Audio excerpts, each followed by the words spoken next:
they were really trying to scare me, really, because they were like, Hobby is the worst women prison you can ever go to. They be cutting themselves, you know, like doing outrageous things.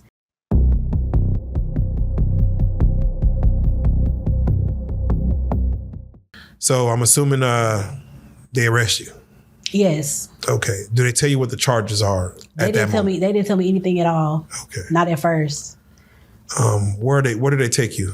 They took me to, you know where the First 48 building is? Yes. In Dallas, they took me to that okay. First 48 building. Your guy friend, he's arrested as well? He's arrested as well. Okay.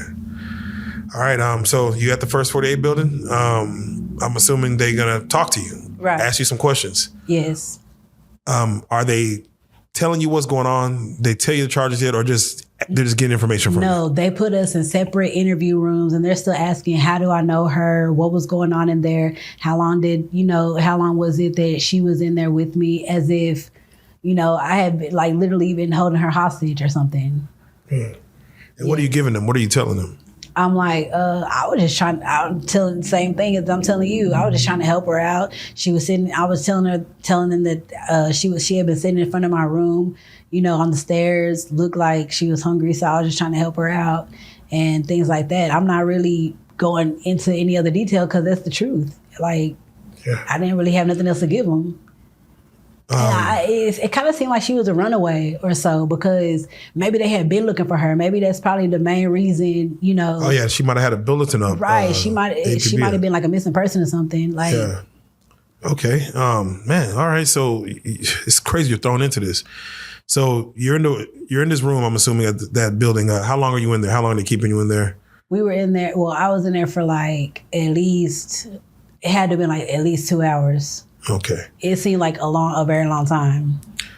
And I'm assuming it ended with them not letting you go home. At all. So we're going to send you over to, I'm assuming, Lou Sterrick. Yes. And I'm assuming now, well, you don't even know what you're charged for until you see a judge, I'm assuming. Right. Well, no. Okay, they tell you. They did make me sign for, toward the end of the interview, they did tell me what I was going to be charged with, and I was like, what? Yeah, did you know when they said it, did you know what it meant? How the level of severity was? No, I didn't even know how long I was going to be locked up. And then whenever I get to jail, they're over here talking about it could be a possible 5 to 99. 5 to 99 years? Yes. For someone you just met 5 hours ago? Right. That is insane. That's insane. I don't know what that does to someone's mental. Wow, okay. So you see this, I'm assuming you see a judge, they have to give you a bond, right? Yes. Do you have enough for the bond? I think at the time, at first my bond was up there, but then all of a sudden I had a no bond. Okay. All of a sudden, what happened? I have no clue. It changed from me having a bond, and then I didn't have a bond anymore. It was a no bond. Oh. You have a lawyer, or did they assign you a lawyer? It was an appointed lawyer. Court appointed. So he's supposed to work for you, tell you what's going on, and fight for you a little bit. Are they doing anything? I mean, they're offering me 5 years at that point. Wow. So they just come. They don't even try to fight. They just come straight with an offer. They don't offer me probation. They don't offer me anything else but 5 years. They said that was as low as it can go, or the max of it would be 99. Is there anyone in the free world out here fighting for you? Like, girl, don't, you know. No. So you don't have no one to talk to in regards to. And then the dude that I had been with, he would have been the only one that could possibly, try and fight for me. But he was in the same situation as me. And we're not going to, maybe he'll come in one day and tell his story. I don't know. But what was his situation? What did his outcome turn out to be? 10 years. He got 10 years? Yes. Damn. But he had already had some prior. Yeah, but he must have some. Yeah, he was already on probation, so he really didn't have no more strikes at all. Okay. Yeah. This had been my first time really ever catching the actual felony. Wow. Before I just had misdemeanors. Damn. Okay. All right. They offer you this 5 years. I'm assuming your mindset is you're how old again at this time? I'm 24 at the time. 24. Yes. I'm assuming you're doing the calculation in your head I don't know what's going on, but 5 years sounds a lot better than 99. Okay, yes. And I'll be out before I'm 30? Yes. I'm assuming you skip a trial and go straight to it. Yes. Why don't you go to trial? Don't you feel like you're innocent? Or I mean, even if you're guilty of other things in the past, right? Don't you feel like for this scenario, I should at least see what they'll do? But I know they probably scared you. Well, if you go to trial, they're gonna give you the max. But right. Do you not see like, well, I'm really innocent of mental wrongdoing? Right. I just didn't think that anybody was gonna fight for me. I didn't think that I was gonna get my innocence proven because I felt like who's gonna actually, go to bat for me and witness that I didn't do what they're saying that I did. What is the young girl saying? She didn't say that I did anything to harm her at all. Yeah, you would think that that's my case. The young girl will come in but I don't know if minors could. But she didn't even show up. Show up, man. She was supposed to though. Like if she would have came in and fought for me or whatever, then they probably would have just, I don't know if they would have did away with the charges, but I'm pretty sure I would have at least got probation. Yeah. Do you know what became of this young lady? Did you follow her after now that you're free and stuff? Did you ever see? No, I don't. I just wish her the best though, because I'm pretty sure that she didn't intend for things to go that way. But I don't really choose to have communication with her or anything like that. I don't wish nothing bad on her though. Like at one point in time, I hated her because I was like, bro, I literally, saw the best in you. Like I was literally just trying to help you. I literally gave you the shirt off my back, really, that I didn't even have for myself. I gave you clothes that I could have worn for myself. You know what I'm saying? Or that men could have wore. That was kind of right. But I was being selfless and trying to get you out of a situation, that I didn't even, I was trying to keep you safe. Yeah. And it turned around to just to be the ultimate bite. Right. Okay. You accept the 5 years. You gotta, I guess, go do this time. How long were you in the county jail before you accepted the deal? I was in the county jail some months, like at least 7 months. Had to have been about 7 months before they actually pulled me. How was that for you? I always hear that county, after you've done prison in county, people always say county's worse. How was county for you? Did you have any problems in there? It was really slow. Like it was dragging by. I didn't really have much to do.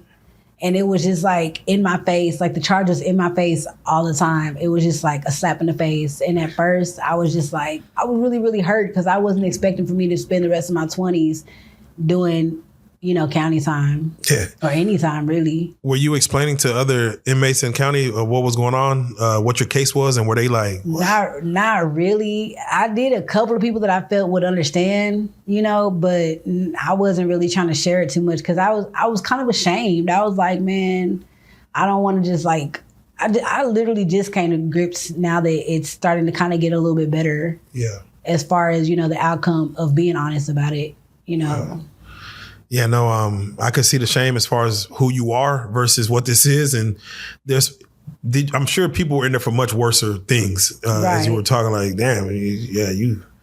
Yeah, but then whenever you look at it, you're like, this is me I'm talking about though. Like you can go through whatever, but when it comes to you, you're like, you would never imagine something like that. Yeah, man. All right, so let's speak on it because, you go in the county, you're about to, I'm assuming the first place you go and the place you stay is Hobby. Yes.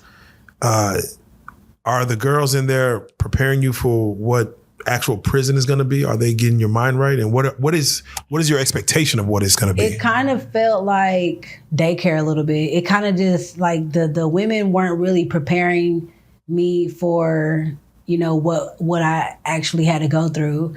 They were kind of going off of like speculations and things like that. They were really trying to scare me, really, because they were like, Hobby is the worst women prison you can ever go to. They be cutting themselves, like doing outrageous things. But it was on the map though. Where is Hobby located? What city? Hobby is located in Dayton. Dayton. Yeah. Which one? Where? Marlin? Oh, okay. Where's that at? I don't know. It's by Marlin. It's a little country town. Okay, a little country town. Out in the middle of nowhere. All right, so go ahead and take us through your first day. As far as you got to have that bus ride. Oh yeah. I'm assuming you're chained to somebody. I'm assuming you got to go through the intake process. Yes. How was that for you? And like, you know, what's going on in your mind as you're going through that? Oh my gosh, I felt like my identity was changing. I was like, oh my gosh, I had to take my hair out. I didn't know we couldn't have hair. Are you serious? Like, yes, I had to take my extensions out, and it was. So you could keep it in county. Yeah, in county it was okay, but in prison, no. Dang. And they make you take it down right there. They make you clip your fingernails. Like you said, you're handcuffed to somebody all day long, and of course they don't want to talk. You know, it's not really a chatty situation. We're not coming to Jesus on this at all. You know what I mean? Are there inmates in there looking at y'all like, hey, we got some fresh fish? Yes, they're looking at us like, oh yeah, they're definitely finna be working in the kitchen. How are the guards treating you? I'm always curious of like even like hearing and feeling your spirit. Like, you don't seem like you have like malicious in you, like, oh, I'm ready to beat some hoes up. And right. You seem like, you know, I'm caught, let me just do my time. Okay. Are the guards looking at you and they say, okay, yeah, let me not be so as mean on your first day, your first couple of days there? Not at all. Damn. Even whenever you think that they, like some of them that are usually quote unquote mean, they will show me their like nice side and be like, okay, Miss Neal, come out here for 15 minutes and go back up, you know, things like that. They still were rough around the edges though with me. Man. Okay, all right. As your first day coming in, do you have any money on your books? Were you having money from county that followed you in? Or are you going in? No, I didn't have no money. And then I had been writing my ex in county, and now I'm going to absolutely not talking to him at all. And not having no communication with him at all because I can't write him no more whenever I get to CDC. Yeah. So is there anyone on the outside that's looking out for you just early on? My grandma, she was gonna set me up in county, but she ended up helping me whenever I got to CDC. Okay. The first day in